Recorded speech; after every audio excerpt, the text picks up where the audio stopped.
आप सभी का सम्मान करते हुए हाथ जोड़कर आप सभी को सत्संग करता हूँ। जय भीम। देखिए, वैसे तो मैं माफ़ी चाहूँगा क्योंकि ये सत्संग समागम है और यहाँ पे हमें अपनी बात नहीं रखनी चाहिए, लेकिन समय की दरकार है कि हमें यहाँ पे ज़्यादा समय न लेते हुए आपकी तरह से बात देंगे। और हमें और कुछ नहीं है, भाई साहब पीछे के साउंड में आवाज़ नहीं निकालना।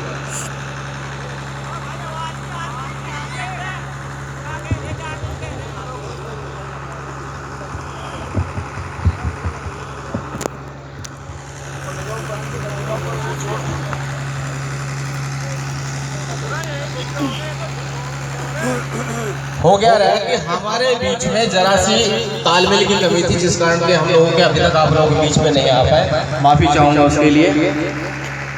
बाबा साहब ने शुरू किया था ज्ञान से, हमारे बीच में ज्ञान से उन्होंने ज्ञान का प्रसार किया। गुरु रविदास जी महाराज ने धर्म से सामाजिक क्रांति हमारे देश में ला गई। माननीय कांशीराम साहब ने हमारे बीच में सामाजिक क्रांति के साथ साथ राजनीतिक क्रांति पैदा की थी, जो आप सभी से बोले होता था।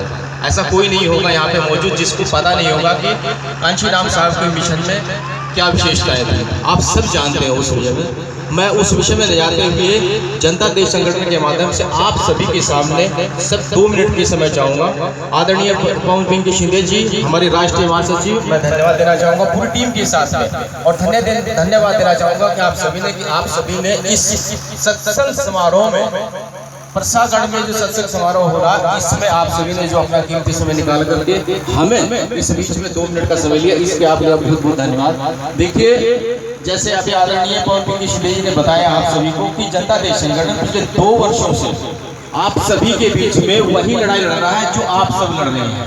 आप जानते हो, मुझे हाथ उठा करके वो शख्स बता दीजिए जो पीजीआई में गया होगा। कितने लोग हैं, जरा हाथ उठा कर बताए जिन्होंने पीजीआई में जाकर के एक बार भी अपने इलाज के लिए गए होंगे। पीजीआई बिलखनी सहारनपुर में जो पीजीआई बना हुआ, मुझे हाथ उठा कर बताइए कि कौन लोग वहां पे गए होंगे, ताकि मैं अपनी बात आराम से संक्षेप में रख सकूं आप सबके सामने। जो लोग पीजीआई में गए होंगे इलाज के लिए, वो जान लीजिएगा। मैं आपको कड़वा सच बताने वाला हूँ। मुझे मालूम है एक सत्संग समारोह चल रहा है, लेकिन मैं जिस बात को लेकर के आप लोगों के हम लोग पहुंचे हैं वो हमारे और आप सभी के स्वास्थ्य से संबंधित मुद्दा है। बहुत अच्छी बात है, महिलाएं देखिए सब गई हुई हैं। जो लोग पीजीआई में गए होंगे उन सबको पता होगा कि पीजीआई बसपा शासन काल में बना हुआ है।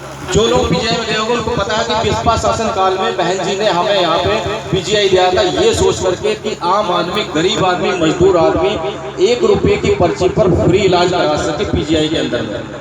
आज अगर आप देखेंगे 10-12 साल बीत चुके हैं पीजीआई बने हुए, लेकिन आज भी पीजीआई के अंदर में कोई सुविधा उपलब्ध नहीं है। अगर आप वहां पे गए होंगे आपने देखा होगा कि पीजीआई के अंदर में ना तो अच्छे डॉक्टर बैठे हुए, ना ही अच्छी चिकित्सा उपलब्ध है, और ना ही वहां पर किसी भी प्रकार की कोई दवाई मिलती है।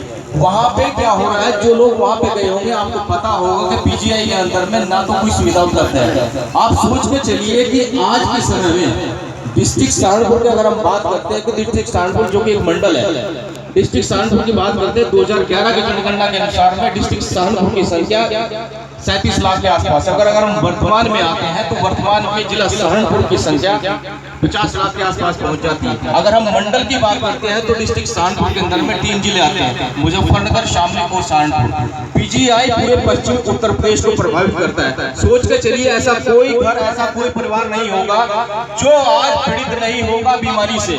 ऐसा कोई घर नहीं होगा जिस घर में एक मनुष्य कोई ऐसा नहीं होगा जो बीमार नहीं होगा। ऐसा कोई परिवार, ऐसा घर, ऐसा गांव नहीं होगा जिन्हें इस कोरोना काल में या इस मृत्यु के काल में किसी ने भी बीमारी से पीड़ित नहीं हुआ होगा। जो लोग ये जानते हैं कि पीजीआई की महत्वता क्या होती है, तो वो समझते होंगे कि हमारे लिए स्वास्थ्य कितना जरूरी है। अब समझ के चलिए, जब हमारे पास में पीजीआई बना हुआ है तो हमें बराड़ा जाने की जरूरत क्या है। हमारे यहाँ के अभी हमारे साथी जो मीडिया प्रभारी थे, हमारे कुलदीप जी, वो आज के समय में आपके बीच में होने थे। वो हमें खुद लेकर के उन्होंने इनवाइट किया था, उन्होंने बताया था कि हमारे यहाँ पे सत्संग समारोह है, आप वहाँ ये अपनी बात रखिए। आज बराड़ा में बैठे हुए एक बच्ची को खून दान करने के लिए गए हुए, इंसानियत के नाते। सोच के चलिए, अगर आज यहाँ पे हमारे यहाँ पीजीआई में सुविधा होती तो क्या उस बच्चे को लेकर के वहाँ जाने की जरूरत थी बराड़ा में? जब हमारे यहाँ पे पीजीआई बना हुआ है तो मुझे बताइए, तो मुझे ऋषिकेश जाने की जरूरत क्यों है?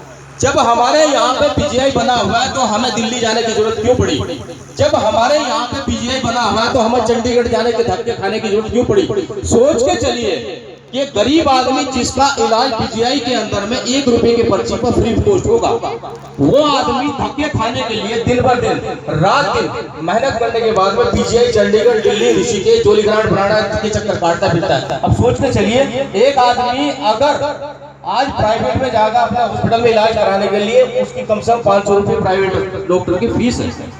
और प्राइवेट हॉस्पिटल में अगर डॉक्टर के पास अपने इलाज के लिए जाता है तो आपको 500 रुपये कम से कम फीस देनी पड़ेगी, जो आम आदमी की, जो गरीब आदमी की, जो आप सबकी 2 दिन की मजदूरी होती है। सोच के चलिए कि पीजीआई आपके लिए कितना महत्व रखता है। पीजीआई के लिए जनता दल संगठन पिछले 2 सालों से संघर्ष रहता है। आप लोगों को इस बात का पता होना चाहिए कि आपके लिए कोई घर से निकला हुआ है, आपके लिए कोई आप लोगों की लड़ाई लड़ रहा है। डिस्ट्रिक्ट सहारनपुर में हमने वैसे तो पिछले 2 सालों में सरकार को, केंद्र सरकार, राज्य सरकार को डीएम साहब के माध्यम से कम 10-12 बार ज्ञापन सौंप चुके हैं, लेकिन आप जानते हैं कि उस लड़ाई का कोई महत्व नहीं होता जो 2 आदमी से लड़ी जाती है। उन लोगों का कोई महत्व नहीं होता जब किसी सरकारी कार्यालय में जाकर के अपनी 2 आदमियों के साथ में बात रखता है। लेकिन अगर आप अपनी बात 100 आदमी के साथ रखें तो सरकार और प्रशासन को आपके बारे में सोचना पड़ेगा कि ये परेशानी कितनी बड़ी है। हमने उसी बात को देख करके जब हमें लगा कि भाई ज्ञापन सौंपने से कोई हल नहीं निकलने वाला, तब हमने 1 सितंबर 2021 से, पिछले 2 महीनों से 1 सितंबर 2021 से हम लोगों ने जन हस्ताक्षर अभियान शुरू किया। जिला सहारनपुर के गांव दर गांव जाकर के हम लोग जन हस्ताक्षर अभियान शुरू कर रहे हैं, जिसका मतलब होता है कि आप सबसे चिट्ठी साइन करवा करके माननीय मुख्यमंत्री महोदय के पास में और माननीय मुख्य प्रधानमंत्री महोदय के पास में 10 चिट्ठी प्रतिदिन जाती जनता दल संगठन के माध्यम से, ताकि आपके स्वास्थ्य से जो संबंधित मुद्दा है, जो पीजीआई में जो परेशानी की आप सबको सामना करना पड़ता है, उस पर अमल किया जा सके, सरकार उससे बहाल कर सके। आप सोच के चलिए कि पिछले 15 साल से अगर आप यहाँ पे पीजीआई सुविधा हो जाती तो हमें इतनी परेशानी का सामना नहीं करना पड़ता। तो आप ये सोच के चलिए कि अगर सरकार चाहती तो सरकार उसे कब का बहाल कर देती। कम से कम 2 महीना हो गया कंटिन्यू प्रतिदिन 20 चिट्ठियां जनता दल संगठन के माध्यम से केंद्र सरकार, राज्य सरकार को जाती है, लेकिन आज तक आपकी सुनवाई किसी ने नहीं की। ये अपने आप में सोचने का विषय है, आप लोगों ने इस विषय पे सोचना चाहिए। अब ये देख लिए, इस बीच में कम से कम है हम पीजीआई में जाकर के भी, वहां पे जाकर के हमने उस बात को रखा है, पीजीआई के हमने दौरा किया है, पीजीआई में जाकर के हमने दौरा किया। अभी आप अगर हमारे यहाँ पे कोई सुविधा नहीं तो आप इसका दौरा करा दीजिए, ताकि पता लगे आम आदमी को कि इसमें परेशानी कितनी है। आप सोच के चलिए कि पीजीआई के अंदर में हर वर्ष, प्रत्येक वर्ष 200 MBBS डॉक्टर निकलते हैं, प्रत्येक वर्ष 200 MBBS डॉक्टर निकलते हैं। उससे भी बड़ी सोचने की बात है, दुख की बात ये होगी कि वो 200 डॉक्टर क्या सीख कर निकलते हैं, क्योंकि वहां पे कोई मशीनरी है नहीं। अब आप सोच के चलिए, अगर MBBS डॉक्टर एक निकलता है तो उसकी कितनी बड़ी जिम्मेदारी होती है, कितने वो मरीजों को देखता है, और जब अगर वो किसी के पास में वहां पे मशीनें है ही नहीं तो आपका इलाज कैसे होगा। ये अपने आप में सोचने का विषय है, इस पे गौर करने की जरूरत है। हमने उस बात को, जो मुख्यमंत्री के अपना सेक्रेटरी है, चीफ सेक्रेटरी है, वो अभी पिछले महीने आए थे दौरे पे, हमने उस बात को उनके सामने रखने के लिए अपना प्रतिनिधिमंडल उनके पास में भेजा। डीएम साहब के माध्यम से हमने उनको अग्रिम सूचना दी, ताकि पीजीआई से संबंधित मुद्दों को लेकर के, आपकी परेशानी को लेकर के हम लोग उनसे मिले और उनसे बताए कि भाई ये सहारनपुर वासियों की परेशानी है, इस पर अमल किया जाए। लेकिन गौर करने की बात यह है कि दुखद ये है कि केंद्र सरकार, राज्य सरकार ने उस पर कोई अमल नहीं किया, प्रशासन ने उस पर कोई अमल नहीं किया। ये आप लोगों के लिए विषय सोचने का विषय है।